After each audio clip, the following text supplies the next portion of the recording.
Hi guys, welcome to the Sodcast. I am Wendy Sod, your out of breath host, because I'm fat and I just climbed a few stairs. So, hi everybody, how are you? I hope everyone is good.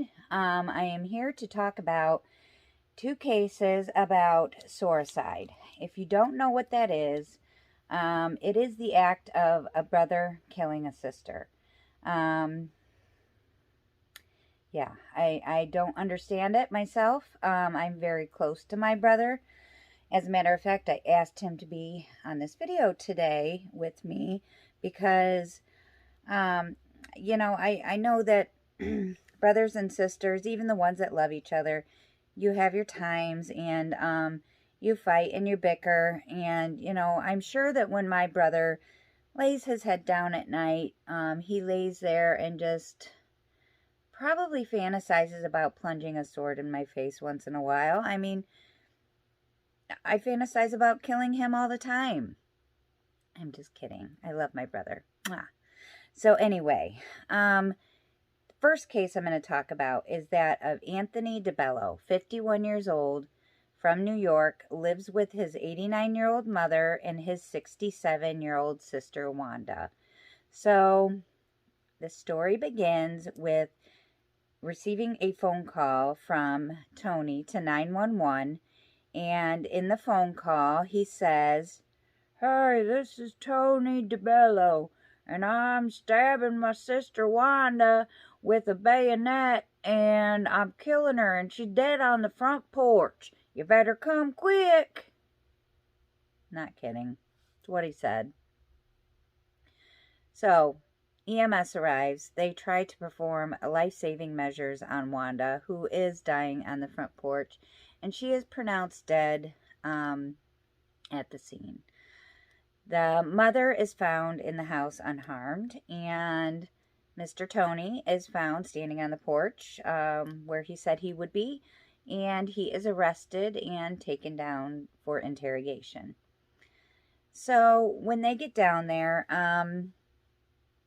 he says that he had to do what he had to do. Okay, he had to stab his sister with an awl, which is, if you don't know what that is, I know, I had to Google it right here. I call it a ice pick. I guess it's a woodworking tool. I don't know. And he used a bayonet on her, and she died from multiple stab wounds. Now, I don't really know who has a bayonet just sitting around. I mean, it's not 1908 anymore. But he did, and that's what he chose to use to kill his sister. So, his reason for killing his sister, he doesn't deny it. He confesses right away. Several hours of interrogation, and he's just talking. And so what he says his reason is he had to do what he had to do because he was sick and tired of her damn witchcraft. How come us women are always pegged as witches, you guys? I mean, come on. We're sweet. Okay, anyway. So he says that he's sick and tired of her witchcraft and that it's getting in the way of him communicating with Jesus. That he just cannot communicate with Jesus as long as she's around using her witchcraftery on him, and he just had to end it. So that's what he did. And he said he's sick and tired of society and his sister worshiping rocks and dirt instead of God. Now, that's the first that I've heard that kind of defense in a murder case. I've heard some crazy ones, but we'll see how that goes for Tony. He's going to probably be even happier now that he killed Wanda, because now he can communicate with God. And I think that's probably Tony's only hope at this point, because dude was caught red-handed. He called the police on himself. So I don't know what he thinks his defense is going to be. But so after this, several hour long confession, he's been sitting in jail, and he goes for his first hearing, and Tony pleads not guilty. So there's that. Good luck, Tony. I think you're going to get what's coming to you. But guys, I will keep you posted as this case develops, because it's brand new. Both these two cases I'm going to talk about both just happened this year, so we don't have an ending to our story, but I will update you. So the second case I'm going to talk about is that of Andy Cash, 24 years old, from Dublin, Ireland. Now, Andy lived outside of the family home.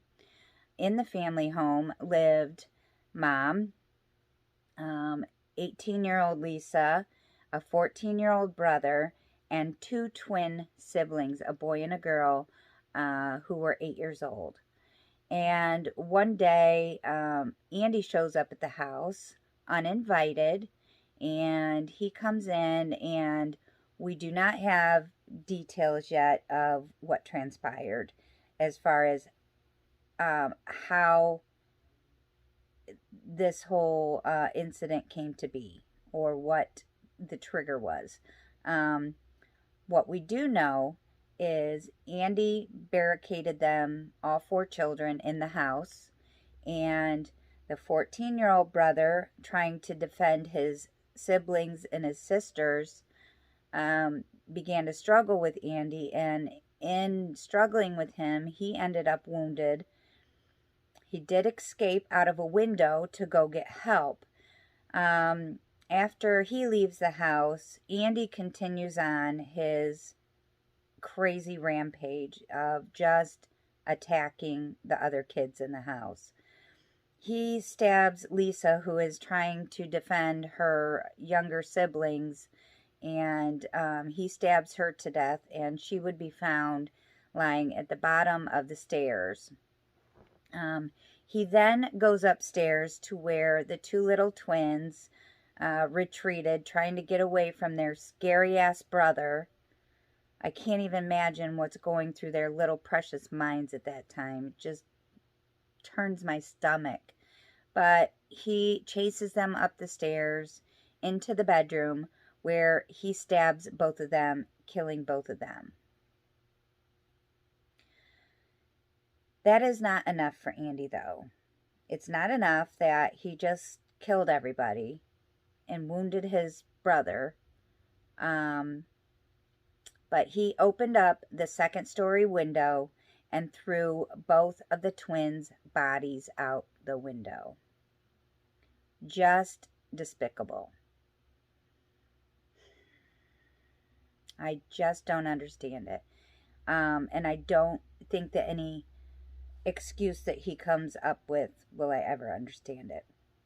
Now, Andy's a little different than Mr. DeBello in the first case. Andy's not talking. He is just not talking. He, every question he has been asked, he has said no comment. He will not give it up. Hopefully we get some answers to this, because I need a freaking motive. I need to know why he did this. I mean, there's no good reason, but is he mentally ill? I would probably assume there's something going on there. Or what? The mother was away at the time, and she ended up in the hospital that day because she just had a complete breakdown from all of her babies being killed. And I just cannot even imagine. Oh my God. Oh my God. No. So anyway, he has not yet been to trial either. Hopefully, I think that I read that it is towards the end of this year when he's supposed to go to trial. Hopefully we'll get some answers, and I definitely will update you guys on both cases as I learn. And hopefully Andy and Mr. DeBello rot in hell for killing their precious siblings, because siblings are just, sometimes that's all you guys have is each other. I just don't get it, and I never will. That is all I have for you today, and I love you, Bubby, if you're watching, which I know you are. Always watch Sissy. And I will see you guys all next time on my next video here on the Sodcast. Thank you for watching, and have a good day. Bye.